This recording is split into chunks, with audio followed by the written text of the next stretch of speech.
Amém. Lucas capítulo 2, dando prosseguimento, leitura pública, diz assim: E aconteceu naqueles dias que saiu um decreto da parte de César Augusto para que todo mundo se alistasse. Esse primeiro alistamento foi feito sendo Quirino presidente da Síria, e todos iam alistar-se, cada um à sua própria cidade. E subiu também José da Galiléia, da cidade de Nazaré, a Judéia, à cidade de Davi, chamada Belém, porque era da casa e família de Davi, a fim de alistar-se com sua mulher Maria, desposada com ele, a qual estava grávida. E aconteceu que, estando eles ali, se cumpriram os dias em que ela havia de dar à luz. E deu à luz a seu filho primogênito, e envolveu-o em panos, e deitou-o numa manjedoura, porque não havia lugar para eles na estalagem. Bom, então esse primeiro pedaço aqui algumas coisas, né? Eles foram fazer o alistamento. A gente percebe que os governos, eles sempre buscam isso, né? Esse alistamento não era do povo de Israel, né? Era de Roma, e a ideia é sempre ter o controle, saber quem está, quem não está, quantas pessoas são, ter o controle para poder explorar o povo, né? Todos os governos fazem isso, e aqui nós vemos que José e Maria foram lá. Agora, eu acho que eles não chegaram a fazer o alistamento, não é isso? Porque o bebê Jesus nasceu, né? Chegou o tempo de dar à luz lá, eles chegaram de noite lá e tal, enfim. Acho isso curioso. Não diz, né? Não diz. Eu acho curioso desse texto é que se depois com a minha abordar esse tema, é que ele fala que César Augusto, para que todo mundo se alistasse. E aí, mais embaixo ele fala, cada um sua própria cidade. E a gente tem o grego ali como uma linguagem universal, na época. Aqui eu não sei se isso aqui poderia ter sido em latim, né? Que fosse. Não, o decreto sim, quer dizer assim, o grego ali como uma linguagem universal, será que todo mundo fazia referência efetivamente falando a todo mundo? Todo mundo que estava debaixo da autoridade de César, né? Que na época, César Augusto, né? Na época era o mundo todo mesmo. Mas se era o mundo, não, era o mundo todo, mas assim, tinham povos, né? Tinham povos que não estavam debaixo, né, do governo romano, né? Tinham povos lá para a Ásia, tinham os povos germânicos que não necessariamente estavam, tinham tribos, né? Mas o mundo tido como civilizado, né, dessa forma, todo mundo ali, todo mundo que estava debaixo do governo romano.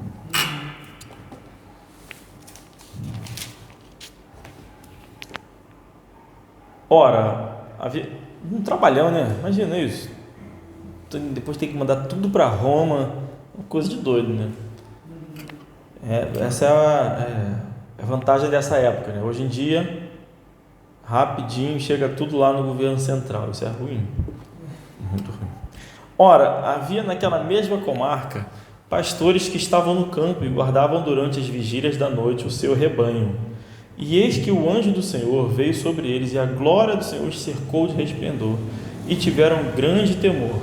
E o anjo lhes disse: Não temais, porque eis aqui vos trago novas de grande alegria, que será para todo o povo. Só uma pausa aqui. Tem muita teoria, né, que fica tentando achar a data do nascimento de Jesus, né? Um dos textos usa esse texto aí, que fala que os pastores estavam no campo. Então, teria que ser quando não estivesse no inverno, porque no inverno neva e os pastores não ficam no campo e tudo mais, ficam no celeiro, enfim. Eu queria só dizer que uma vez vi uma pregação de um pastor falando isso, e que não tinha como achar a data. Eu falei, será que não tem mesmo? E eu estudei isso pra caramba e eu não consegui achar. Se alguém conseguir achar, tem um monte de teoria por aí que o pessoal fala, mas todas as teorias têm falhas. Todas as teorias têm falhas. Tem fala do rei, né? Do tempo da profecia, que fala do rei, que quando um rei saiu, enfim. Não vou saber falar agora não, mas todas elas você encontra falha. só para passar. E o anjo lhes disse: não temais, porque eis que vos trago novas de grande alegria, que será para todo o povo, pois na cidade de Davi vos nasceu hoje o Salvador, que é Cristo o Senhor. E isso vos será por sinal: achareis o menino envolto em panos e deitado numa manjedoura. E no mesmo instante apareceu com um anjo uma multidão dos exércitos celestiais, louvando a Deus e dizendo: glória a Deus nas alturas, paz na terra, boa vontade para com os homens. Uma visão, né, espetacular ali. E esses pastores já sabiam então que Jesus era o Salvador, não é isso? Bem claro para eles. E aconteceu que, ausentando-se deles os anjos para o céu, disseram os pastores uns para os outros: vamos, pois, até Belém e vejamos isso que aconteceu e que o Senhor nos fez saber. E foram apressadamente e acharam Maria, José e o menino deitado na manjedoura. E vendo-o, divulgaram a palavra que acerca do menino lhes fora dita. E todos os que a ouviram se maravilharam do que os pastores lhes diziam.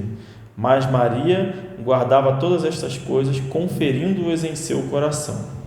E voltaram os pastores, glorificando e louvando a Deus por tudo o que tinham ouvido e visto, como lhes havia sido dito. E então, esses pastores, acredito eu que foram todos salvos. Eles ouviram a palavra, foram lá, viram Jesus, creram e já saíram louvando a Deus. Acredito eu que foram todos salvos. E quando os outros... Então é só para deixar importante assim, né? Nem todo mundo precisa ser grandioso, né? O que esses pastores fizeram depois disso? Ninguém sabe. Eles não apareceram, né? Enfim. E quando os 8 dias foram cumpridos para circuncidar o menino, foi-lhe dado o nome de Jesus, que pelo anjo lhe fora posto, antes que no ventre fosse concebido. E cumpridos-se os dias da purificação dela, segundo a lei de Moisés, o levaram a Jerusalém para o apresentarem ao Senhor, segundo o que está escrito na lei do Senhor: todo o macho que abrir a madre será consagrado ao Senhor, e para oferecer o sacrifício, segundo o disposto na lei do Senhor, um par de rolas ou 2 pombinhos. Então esse texto aqui, lá em Levítico, vai dizer por que de um par de rola ou 2 pombinhos, que era para quem não tinha recursos suficientes para poder oferecer um animal inteiro lá, né? Um bezerro inteiro. E isso é só para dizer que Jesus... as pessoas falam: não, mas Jesus era de prosperidade, era rico e tal. Se fosse, ele não teria oferecido um par de rolas e 2 pombinhos, né? José. Também há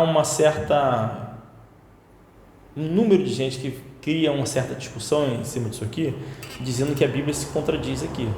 Porque nos outros evangelhos, no outro evangelho, é dito que Jesus saiu daqui e foi para o Egito. Não é isso? Ele saiu, aqui não vai falar sobre isso, mas como havia uma ordem de matar as crianças, né, menores de 2 anos, ele saiu e foi para o Egito. Eu, particularmente, eu só queria dizer que eu não acho que tenha qualquer contradição aqui, tá? Cada um foi fazer o seu, como é que ele falou ali? Esqueci o nome. Alistamento na sua cidade. E a cidade ali de Jesus, né, de José, não era Jerusalém. Então eles saíram da cidade onde eles estavam, foram para Jerusalém, são apenas 8 dias, né? E depois, acredito eu, que foram embora para o Egito, onde Jesus passou a sua infância. Difícil de acreditar nisso? Não. Tranquilo, né? Foi. É porque cada um dá uma importância a um evento, né? A importância de Lucas é sempre no cumprimento daquilo tudo que foi profetizado, ele vai tentando trazer os cumprimentos das coisas. Já outros têm a questão espiritual, a batalha espiritual. De João tem uma ênfase maior no ato salvador de Cristo como um todo, que ele é Deus e tal. Então cada um tem uma ênfase. Havia em Jerusalém um homem cujo nome era Simeão, e este homem era justo e temente a Deus, esperando a consolação de Israel, e o Espírito Santo estava sobre ele. E fora-lhe revelado pelo Espírito Santo que ele não morreria antes de ter visto Cristo do Senhor. E pelo Espírito foi ao templo, e quando os pais trouxeram ao menino Jesus, para com ele procederem segundo o uso da lei, ele então o tomou em seus braços e louvou a Deus e disse: Agora, Senhor, despedes em paz o teu servo segundo a tua palavra, pois já os meus olhos viram a tua salvação, a qual tu preparaste perante a face de todos os povos, luz para iluminar as nações e para a glória do teu povo de Israel. E José e sua mãe se maravilhavam das coisas que dele se diziam. E Simeão os abençoou e disse a Maria sua mãe: Eis que este é posto para a queda e elevação de muitos em Israel, e para sinal que é contraditado, e uma espada transpassará também a tua própria alma, para que se manifestem os pensamentos de muitos corações. E estava ali a profetisa Ana, filha de Fanuel, da tribo de Azer. Esta já era avançada em idade e tinha vivido com o marido 7 anos desde a sua virgindade, e era viúva de quase 84 anos, e não se afastava do templo, servindo a Deus em jejuns e orações de dia e de noite. E sobrevindo na mesma hora, ela dava graças a Deus e falava dele a todos os que esperavam a redenção em Jerusalém. E quando acabaram de cumprir tudo segundo a lei do Senhor, voltaram a Galiléia para a sua cidade Nazaré. E o menino crescia e era fortalecido em espírito e cheio de sabedoria, e a graça de Deus estava sobre ele. Então, qual era a profecia que era profetizado por Ana? Aqui já é um princípio do que vem a ser profecia, que é o anúncio da salvação e da palavra de Deus. Conforme a gente vê aqui, ela está dizendo assim, ela servia a Deus, né, verso 37, em jejuns e orações de noite e de dia.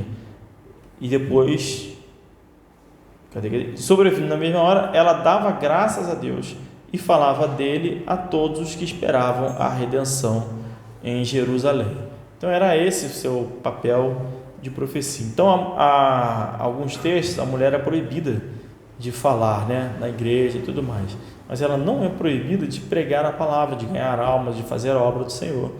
E é isso que essa profetisa Ana está nos ensinando aqui, né? E era uma mulher consagrada, né? Você imagina? Viveu 7 anos com o marido e hoje, nesse momento aqui, com 84 anos, como viúva dedicada a Deus. Ora, todos os anos iam seus pais, verso 41, a Jerusalém à festa da Páscoa.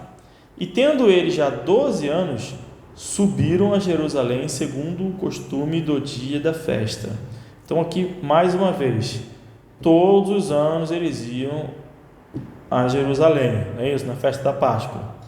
Isso tem algum impeditivo de eles estarem morando no Egito? Não, né?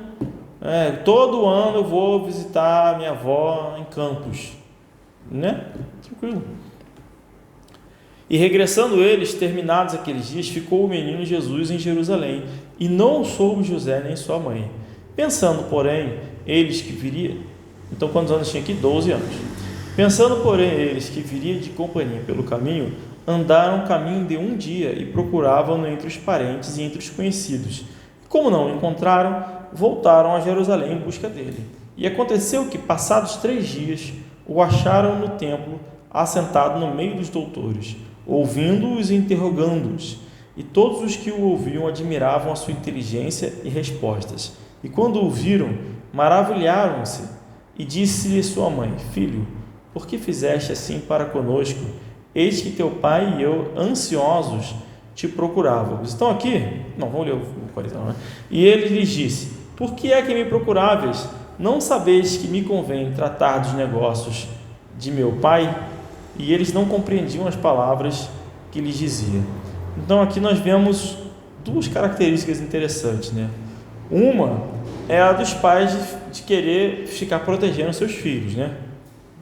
E a outra, que eles ficavam ansiosos, né, procurando, desesperados ali. E a outra é que um menino de 12 anos, tudo bem que nós estamos falando de Jesus, ele já tem plena capacidade e responsabilidade de se virar, né? O rei Josias está 8 anos, tem outros 9, e os 2 reis, os 2 únicos reis que são considerados bons reis, são as 2 crianças. O resto, apesar de um ter errado também, mas enfim, foi considerado bom. O resto tudo foi considerado ruim. E Jesus tinha 12 anos E lá Maria e José queriam, cadê meu filho e tal? Estava ele lá ensinando, dando respostas, demonstrando toda a sua sabedoria. Então uma criança de 12 anos tem plena capacidade de se virar. E desceu com eles e foi para Nazaré, e era-lhes sujeito. Então, quem era sujeito a quem aqui? Vocês entendem? O Jesus aos pais. Jesus era sujeito aos pais. A mãe e a... Então, sujeito é o quê? Obediente, né? Jesus era obediente aqui. E sua mãe guardava no seu coração todas estas coisas. E crescia Jesus em sabedoria, em estatura e em graça para com Deus e os homens. Amém? Amém. Amém. Então, essa é a leitura de hoje. O Senhor abençoe a leitura do seu palavra.